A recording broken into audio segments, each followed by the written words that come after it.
Okay, hai korang. Hari ni kita nak buat graduation vlog. Walaupun footage dia tak menarik, tapi enjoy je lah. Okay, ni kita tengah line up nak naik tangga kejayaan, tangga yang dinanti-nantikan. Okay, and then okay, ni footage kita.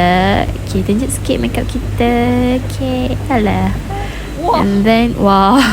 Okay, tengok Mahira tidur. Okay, kawan-kawan kita. Okay, kita naik pentas guys. Suara adik-adik ni best-best tau. Lagu-lagu betul-betul menggamit kenangan lama ya. Dan kita tunduk hormat dekat ibu bapa dengan lecturer, cikgu-cikgu. Istiharlah kita ni alumni IPG. Last time kita nyanyi lagu IPG and nyanyi lagu Kami Guru Malaysia. Okay, turunlah tangga kejayaan. Filem-filem balik haji. Bagi bunga kat I. Okay, jumpa Alfa. Okay, itu je lah footage dia. Tak sempat nak record yang lain. Okay, bye-bye. See you next vlog.